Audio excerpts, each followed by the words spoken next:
अगस्त मास आते ही हमारे आदरणीय श्रद्धेय बाप समान दादी जी की याद आ जाती है। मुझे याद है सबसे पहले इन आंखों ने, उस समय ज्ञान नहीं था, 1978 में पहली बार हुबली के ग्लास हाउस में कार्यक्रम का आयोजन किया था। उसमें नुमा शाम का समय सफेद सफेद वस्त्रधारी देश विदेश के हजारों भाई बहने थे। शाम के समय में मंच पर दादी जी को बैठे हुए मैंने देखा। तपस्या त्याग मूरत सफेद वस्त्रधारी फरिश्ता जिनके ऊपर लाल रोशनी गिर रही थी। बस वो स्मृति आज भी मेरे मन में बिल्कुल स्पष्ट क्लियर है। ज्ञान तो बाद में हमने लिया, पहला पिक्चर हमारे स्मृति पटल में दादी जी का है।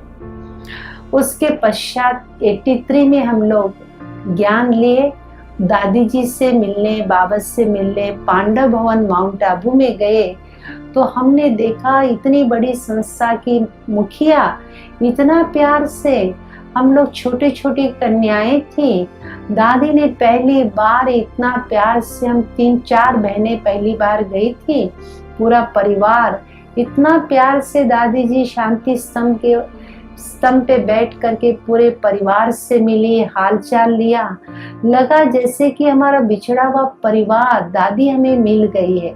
इतना स्नेह प्यार दादी जी ने दिया। ऐसे तो बहुत से अनुभव है दादी जी के साथ के, लेकिन आज जो मैं यहाँ बैठ करके सेवाएं दे रही हूँ, ये दादी जी की ही देन कहूँगी। क्योंकि 90s में लखनऊ में भगवती दादी जी ने शरीर त्याग दिया था। उसके पश्चात लखनऊ हजरतगंज सेवा केंद्र के लिए एक बहन की आवश्यकता थी, तो दादी जी ने मेरे पास पत्र लिखा कि मैं उस समय में बीकानेर में रहती थी, वहाँ अपनी सेवाएं दे रही थी, तो आपको लखनऊ जाना है।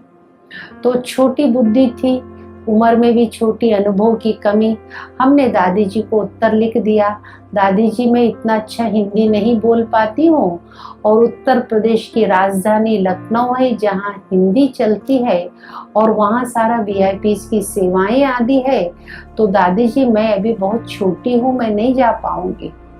1 साल बीत गया। 1 साल तक मैं भी मधुबन नहीं आई थी।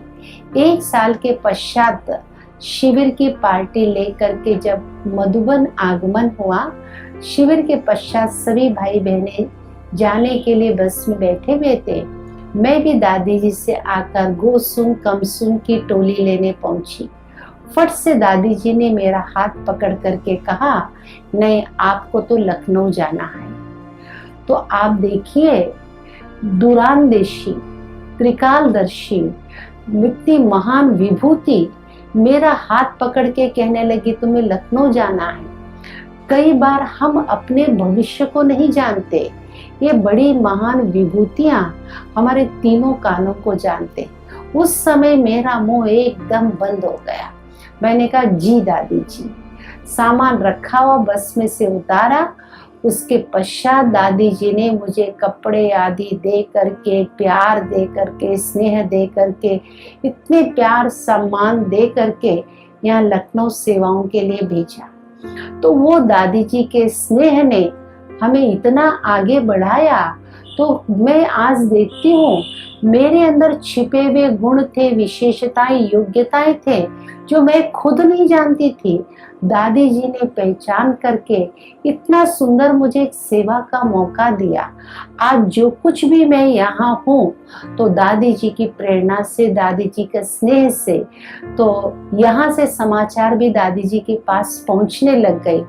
एक दिन दादी जी ने मुझे बुला करके कहा, पता है राधा, आपकी माताएं आपके लिए क्या कहती है? मैंने कहा दादी जी बताइए, कोई शिकायत हो तो। नहीं, दादी जी को कहती है, दादी जी जैसी कन्या मुझे हम लोगों को चाहिए था बहन, वैसी बहन आपने भेजा है, इसलिए आपका बहुत बहुत धन्यवाद। मैं तो बाबा को धन्यवाद देना चाहती हूँ, दादी जी को धन्यवाद देना चाहती हूँ। आज इस मुकाम पे जो हम पहुँचे हैं उस दादी जी की प्रेरणा से है। एक बार और मुझे याद आता, 94 में भी हमारे पास दादी जी का आगमन हुआ था। उस समय मुख्यमंत्री जी भी कार्यक्रम में आए थे और एक गवर्नर हाउस में भी हमने कार्यक्रम का आयोजन किया था, उसमें दादी जी शामिल हुए थे। और 98 में हम लोगों ने एक और मेला किया था बेगम हजरत महल पार्क में, वहाँ भी दादी जी आकर के मेले का उद्घाटन किया था। हम सब छोटी छोटी बहनों का उमंग उत्साह बढ़ाना, आगे बढ़ाना, प्यार देना। खूब कड़ाके की सर्दी पड़ रही थी, तब भी दादी जी आकर के हम सब के प्यार को, स्नेह को आगे बढ़ाया। 98 की ही बात मुझे याद आ रही, दिसंबर का महीना था। ये आत्मचिंतन भवन जमीन हमने लिया था। हमने दादी जी से रिक्वेस्ट किया, दादी जी आप फाउंडेशन स्टोन डालिएगा। दादी जी ने कहा क्यों नहीं। तो दादी जी अपने कर कमलों के द्वारा इस आत्मचिंतन भवन का फाउंडेशन स्टोन डाला। देखिए दादी जी का आगमन उनके कर कमलों के द्वारा इस भवन का जो फाउंडेशन स्टोन डाला गया, आज उसकी रिजल्ट मैं कहूंगी। आज इतनी विहंगम मार्ग की जो सेवाएं हो रही है, इतना सेवाओं का विस्तार हुआ, तो मैं तो कहूंगी ऐसी महान विभूति हमारी बाप समान दादी जी, हमारी स्नेही दादी जी, तो अपने नयनों से हमेशा बाबा की याद दिलाने वाली, हम सब के निश्चय को मजबूत बनाने वाली प्यारी मीठी हमारी दादी जी। जब भी हम मधुबन में जाते थे, एक एक का समाचार लेना, किसी चीज की कमी हो तो दादी कहती थी दादी बैठी हुई है। इतना प्यार पालना कोई भी संबंधी दे नहीं सकता। ऐसा स्नेह, ऐसा प्यार किसी युग में भी प्राप्त नहीं हो सकता। ऐसा स्नेह हमने दादी जी से पाया है। आज मैं अपने दिल से यही कहूंगी, आज जो कुछ भी मैं हूँ, जो लखनऊ में बैठी हुई हूँ, यहाँ की जो सेवाएं दे रही हूँ, दादी जी का वरदान, दादी जी का प्यार, दादी जी का स्नेह है। आज भी सूक्ष्म रूप से हम लोग अनुभव करते हैं, उसी स्नेह पालना से हम आगे बढ़ रहे हैं। तो दादी जी को इस मकान के उद्घाटन में भी आना था, लेकिन अचानक किसी कारण से जो भूकंप हो गया था 2001 में, तो कच्छ बुझ के भूकंप के कारण नहीं आ पाई, लेकिन उनका स्नेह प्यार हमेशा हमारे ऊपर बरसता रहा। तो ऐसे स्नेही प्यारी मीठी दादी जी के प्रति हमारी श्रद्धांजलि है। भल दूर दादी जी आज उस रूप में नहीं है, लेकिन सूक्ष्म रूप में हम अपने साथ अनुभव करते हैं।